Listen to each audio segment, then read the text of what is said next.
Paz do Senhor, mulheres que oram, bom dia, boa tarde, boa noite, boa madrugada, bom momento de você com Deus, o estudo de sua palavra. Estamos 29 dias dentro deste devocional, eles escolheram Deus.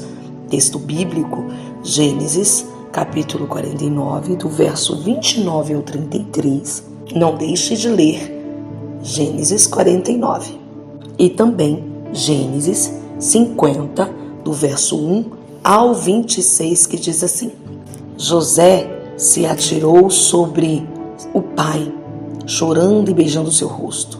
Ele deu ordem aos médicos que estavam ao seu serviço para embalsamarem o corpo de seu pai, e assim eles fizeram. Gastaram 40 dias para fazer isso, o tempo normal para embalsamar um corpo, e os egípcios ficaram de luto 70 dias. Quando passou o tempo do luto, José falou com os altos funcionários do palácio do rei do Egito. Ele disse: faça um favor de levar ao rei a seguinte mensagem: quando meu pai estava para morrer, ele me fez jurar que eu o sepultaria no túmulo que ele mesmo preparou no país de Canaã. Por favor, deixe-me ir sepultar o meu pai, que depois eu voltarei. O rei respondeu: vá e sepulte seu pai, como ele fez você jurar que faria. E assim, José foi sepultar o seu pai. Com ele foram as autoridades ligadas ao rei, os altos funcionários do palácio e todos os líderes do Egito. Foram também as famílias de José, dos seus irmãos e de Jacó. Deixaram na terra de Gósen somente as crianças pequenas, as ovelhas, as cabras e o gado. Também foram homens a cavalo e em carretas, de modo que o grupo era muito grande. Quando chegaram a Haddad, que fica a leste do rio Jordão, fizeram uma cerimônia de sepultamento no terreiro onde o trigo é malhado. Ali choraram muito alto durante 7 dias. Quando os moradores de Canaã viram tanta gente chorando, disseram: como é que impressionante o choro desses egípcios. Por isso, puseram naquele lugar o nome de Abel Mizraim. Assim, os filhos de Jacó fizeram com seu pai tudo o que ele havia ordenado. Eles levaram seu corpo até Canaã e o sepultaram na caverna de Macpela, a leste de Manrê, no terreno que Abraão havia comprado de Efrom, o Eteu, para ser a sepultura da família. Depois do sepultamento, José voltou para o Egito com os irmãos e com todos que haviam acompanhado. Depois da morte do pai, os irmãos de José disseram: talvez José tenha ódio de nós e vá se vingar de todo o mal que lhe fizemos. Eita, coraçãozinho terrível! Então mandaram dizer a José: antes que o seu pai morresse, ele mandou que pedíssemos a você o seguinte: por favor, perdoe a maldade e o pecado dos seus irmãos que o maltrataram. Portanto, pedimos que perdoe a nossa maldade, pois somos servos do Deus do seu pai.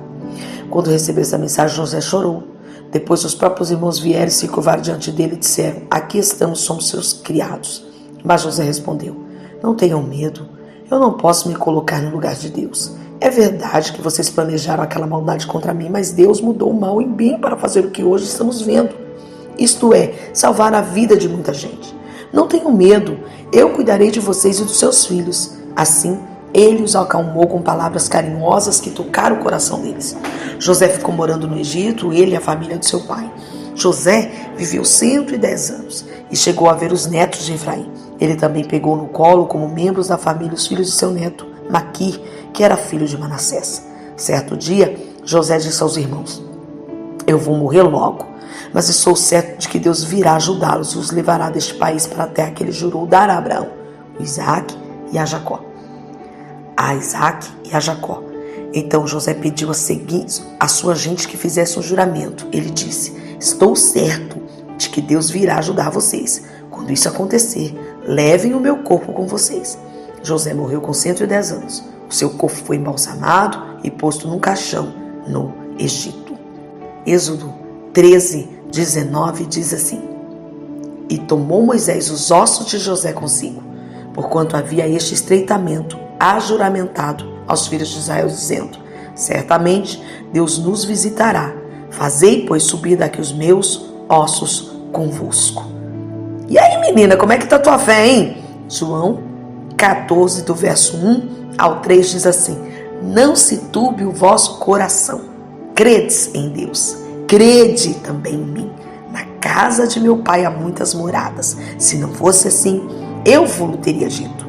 Pois vou preparar-vos lugar.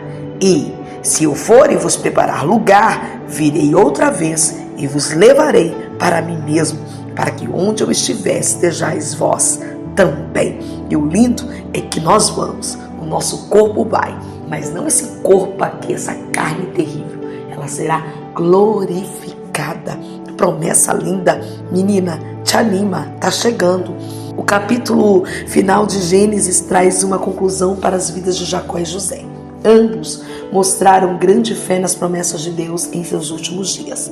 Eles sabiam que o Egito não era o seu lar. Deus havia prometido dar a eles uma terra e não era o Egito. Embora nem Jacó nem José tenham visto o cumprimento desta promessa de Deus, ambos agiram em fé ao instruírem seus filhos a levar seus ossos para a terra prometida. Jacó e José viveram em antecipação da longamente esperada promessa de Deus. Eles estavam convencidos de que Deus levaria seu povo à terra que ele havia prometido dar a eles. Depois de sua morte, os filhos de Jacó e toda a sua casa levaram seu corpo para o sepulcro que Abraão havia comprado dos hititas. Jacó foi enterrado com seus pais e descansou na terra da promessa. Ainda não era deles. Era uma terra comprada, apenas um espaço. O total ainda não era conquistado. Olha a fé. E essa procissão prenunciou uma outra que aconteceu anos mais tarde, muitos anos depois, quando Moisés trouxe os ossos de José do Egito e os israelitas foram libertos da escravidão. Esses dois homens demonstraram sua fé na promessa de Deus, embora não tivessem visto o cumprimento completo da promessa. Os cristãos de hoje também vivem à espera do cumprimento de uma grande promessa. Jesus prometeu voltar e dar a todos os seus seguidores um descanso final com ele. Ele tem um lugar preparado para todos que creem nele e o aceitaram como seu Senhor e Salvador. Hoje, como crentes em Cristo, esperamos o cumprimento dessa promessa. A morte de um seguidor de Cristo não é o fim, ao contrário, é o início da plena realização de todas as maravilhosas promessas de Deus. Jacó e José morreram acreditando que Deus cumpriria sua promessa e traria seus descendentes para a sua terra prometida. Da mesma forma, quando os seguidores de Cristo morrem, eles também creem que Deus cumprirá sua promessa, levando-os com ele para o lugar que ele prometeu, o lugar que ele preparou para eles. Quando vivemos e morremos baseados nas promessas de Deus, a morte perde o seu poder, pois nada pode nos impedir de herdar as promessas de Deus, nem mesmo a morte. Ai, minha querida, como isso revigora a nossa fé. Quando a gente lembra de José, de Jacó, de como eles se portaram e que 430 anos depois, lá está Moisés recolhendo os ossos de José. Por quê? Porque Deus cumpriu o que havia dito a Abraão. Deus disse a Abraão: vou levar esse povo para o Egito. Lá eles se tornarão escravos, mas depois eu os trarei de volta. José acreditou nisso, Jacó acreditou nisso. Jacó não foi enterrado no Egito, voltou para Canaã, ainda que não fosse ainda a terra conquistada. Mas era a promessa de Deus, eles haviam peregrinado ali, eles tinham tomado posse. Agora José está voltando apenas os ossos, mas isso nos alegra o coração, dizendo para nós hoje que esperamos a Jerusalém celestial, a nossa nova Canaã. Deus é cumpridor do que fala. Ai, te anima esta manhã, fala para um ou dois aí na sua casa. Deus é cumpridor do que fala, e tudo que ele falou a nosso respeito, nós estando na posição. Queridas, preste atenção. O arrebatamento, a volta de Cristo, não depende de eu crer ou não, isso vai acontecer. O detalhe é que eu crendo, eu estarei inserido nisso. Eu não crendo, eu estarei fora disso.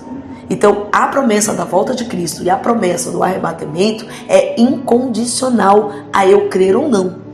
Mas as promessas de bênçãos, as promessas de mudanças, as promessas de vitória na minha vida são condicionais a quê? A obediência, a temer ao Senhor e amá-lo acima de todas as coisas. Compreende essa verdade? Então, eu quero te deixar duas verdades aqui esta manhã. A promessa de João 14, ela é real e não depende de eu crer. Só que, se eu não crer, eu ficarei fora, eu serei excluída, porque só entrarão lá os que creem. Entende? Essa promessa vai se cumprir, eu crendo ou não. Agora, para eu viver as bênçãos embutidas nas promessas de Deus, eu preciso estar na posição. Então é condicional, depende de mim, eu preciso me envolver. Então o conselho de Deus para mim, para você neste dia é: creia, acredite, assim como cumpriu-se com os antigos, com o passado, e ainda até hoje a palavra de Deus não cai por terra. Todas as palavras de Deus que você lê na Bíblia já se cumpriram, outras estão em andamento, em cumprimento, e outras se cumprirão. Se Deus é fiel, como foi e zelou de tudo que disse, permanece fiel, é o mesmo Deus e vai cumprir, vai cumprir, vai cumprir na tua vida, na tua casa. Permaneça fiel, aguenta o processo, coloque Deus acima de tudo, crendo que nosso Deus não vai nos despedir de mãos vazias. E para encerrar e fechar e coroar nossa existência com glória, Ele nos levará para estar com Ele. E como disse a Bíblia, para que onde eu estiver, vós estejais também. Que promessa gloriosa! É para se alegrar ou não é? Talvez você está chorando hoje, talvez você está desanimada, talvez a luta está querendo te engolir. Eu vim aqui como voz profética te dizer: aguenta firme, porque Deus não mente e Ele é fiel e zeloso para cumprir a sua palavra. Estamos quase concluindo. Amanhã é o encerramento do nosso estudo. Eles escolheram Deus. Minha querida, coloque Deus acima de tudo e você terá êxito, sucesso, porque Ele é o herói, Ele é o poderoso, Ele é o maravilhoso e nos faz vencer. Deus